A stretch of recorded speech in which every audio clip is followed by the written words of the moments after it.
Good morning children. ಇವತ್ತು ನಾನು ಗಾದೆಗಳ ಬಗ್ಗೆ ತಿಳಿಸ್ಕೊಡ್ತೀನಿ. ಈಗಾಗಲೇ ನಿಮಗೆ ಚಂದ್ರಿಕಾ ಮಿಸ್ಸು ಮತ್ತೆ ಅಂಕಿತಾ ಮ್ಯಾಮು ಗಾದೆಗಳ ಬಗ್ಗೆ ಹೇಳ್ಕೊಟ್ಟಿದ್ದಾರಲ್ವಾ. ಈ ಮಂತಿನ ಲಾಸ್ಟ್ ಕ್ಲಾಸ್ ಇದು.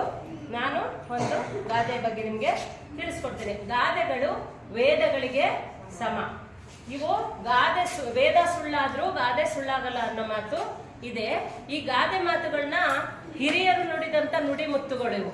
ಹಿರಿಯರು ಯಾವಾಗ್ಲೂ ಹಿಂದಿನ ಕಾಲದ ಹಿರಿಯರು ಏನ್ ಮಾಡ್ತಿದ್ರು ಅಂದ್ರೆ, ಮನೆಯಲ್ಲೇ ಆಗ್ಲಿ ಹೊರಗಡೆ ಆಗ್ಲಿ ನಡೀತಾ ಇರುವಂತಹ ಒಂದು ಸಂದರ್ಭಕ್ಕೆ ಸರಿಯಾಗಿ ಗಾದೆ ಮಾತುಗಳನ್ನ ಹೇಳ್ಬಿಡ್ತಾವ. ನನ್ನ ಮಾತುಗಳನ್ನ ಹೇಳ್ತಾ ಇದ್ರು ಅವರು.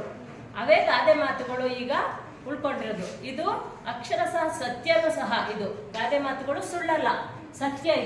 ಇದು ಮನುಷ್ಯನ ಜೀವನದಲ್ಲಾಗಿರ್ಬೋದು, ಪ್ರಾಣಿಗಳಲ್ಲಾಗಿರ್ಬೋದು, ಎಲ್ಲಾದ್ರಲ್ಲೂ ಅನ್ವಯ ಆಗುತ್ತೆ ಇದು. ಈಗ ಮನುಷ್ಯನಿಗೆ ನಾನಿವತ್ತು ನಿಮ್ಗೆ ತಿಳಿಸ್ಕೊಡ್ತಾ ಇರೋ ಗಾದೆ ಮಾತು ಯಾವ್ದಪ್ಪ ಅಂದ್ರೆ, ಉಪಾಯ ಬಲ್ಲವನಿಗೆ ಅಪಾಯವಿಲ್ಲ ಅಂತ. ಉಪಾಯ ಬಲ್ಲವನಿಗೆ ಅಪಾಯವಿಲ್ಲ ಅಂತ. ಈ ಗಾದೆ ಮಾತು ಮನುಷ್ಯನಿಗೂ ಅನ್ವಯಿಸುತ್ತೆ, ಪ್ರಾಣಿಗಳಿಗೆ ಎಲ್ಲರಿಗೂ ಅನ್ವಯಿಸುತ್ತೆ. ಯಾಕೆ ಅಂದ್ರೆ, ಈಗ ಮನುಷ್ಯ ಅಂದ್ಮೇಲೆ ಕಷ್ಟಗಳು ಬಂದೇ ಬರುತ್ತೆ ಅಲ್ವಾ. ಆ ಕಷ್ಟ ಬಂದಾಗ ನಾವು ಅಯ್ಯೋ ನನಗೆ ಈಗ ಕಷ್ಟ ಬಂದ್ಬಿಡ್ತಲ್ಲ, ಏನಪ್ಪ ಮಾಡ್ಲಿ ಇವಾಗ ನಾನು ಅಂತ ಹೇಳಿ ಯೋಚನೆ ಮಾಡ್ಕೊಂಡು ಕುತ್ಕೊಂಡ್ರೆ ಕಷ್ಟ ನಮ್ದು ಪರಿಹಾರ ಆಗುತ್ತಾ? ಇಲ್ಲ. ಅದಕ್ಕೆ ಏನ್ ಮಾಡ್ಬೇಕು ನಾವು? ಪರಿಹಾರನ ಕಂಡುಹಿಡಿಬೇಕು ನಾವು ಅಲ್ವಾ. ಕಂಡುಹಿಡಿದ್ಬಿಟ್ಟು ಆ ತರ ಮಾಡಿದ್ರೆ ನಮ್ಮ ಕಷ್ಟನ ನಾವು ಪರಿಹಾರ ಮಾಡ್ಕೋಬಹುದು. ಹಾಗೇನೆ ಉಪಾಯ ಮಾಡ್ಬೇಕು ನಾವು. ಅಪಾಯ ಬಂದಾಗ ಉಪಾಯನ ಯೋಚನೆ ಮಾಡ್ಬೇಕು. ಯೋಚನೆ ಮಾಡಿ ಈ ತರ ಮಾಡಿದ್ರೆ ಇದು ಸರಿ ಹೋಗ್ಬೋದೇನೋ ಅಂತ ಹೇಳಿ ಯೋಚನೆ ಮಾಡಿದಾಗ ನಮ್ಗೆ ಅದು ಒಂದು ಉತ್ತರ ನಮ್ಗೆ ಸಿಗುತ್ತೆ. ಅದು ಪ್ರಾಣಿಗಳಲ್ಲಿ. ಈಗ ನಾನು ಹೇಳುವಂತ ಕತೆ ಪ್ರಾಣಿಗಳ ಒಂದು ಮುಖಾಂತರ ನಾವು ಅದನ್ನ ತಿಳ್ಕೊಳ್ಳೋಣ. ಪ್ರಾಣಿಗಳಿಗೂ ಸಹ ಉಪಾಯ ಮಾಡ್ತವೆ. ಪ್ರಾಣಿಗಳು ಸಹ ಅಪಾಯ ಬಂದಾಗ ಅವು ಸಹ ಪ್ಲಾನ್ ಮಾಡ್ಕೊಂಡು ಯಾವ ರೀತಿ ನಾವು ಪಾರಾಗ್ಬೋದು ಅಂತ ಯೋಚನೆ ಮಾಡಿ ಮಾಡ್ಕೊಳ್ತವೆ. ಹಾಗೆ ಈಗ ಒಂದು ಹೊಳೆ ಇರುತ್ತೆ. ಸ್ವರಗಳಲ್ಲಿ ಬರುವ ಗಾದೆಗಳು ಆ ಇಂದ ಅಹಾವರೆಗೆ. ಅತಿ ಆಸೆ ಗತಿ ಕೇಡು.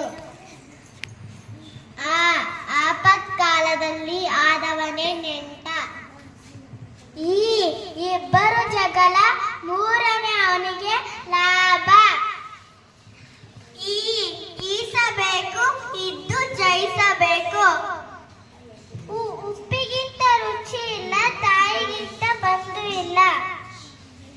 ಊಟ ಬಲ್ಲವನಿಗೆ ರೋಗವಿಲ್ಲ, ಮಾತು ಬಲ್ಲವನಿಗೆ ಜಗಳವಿಲ್ಲ.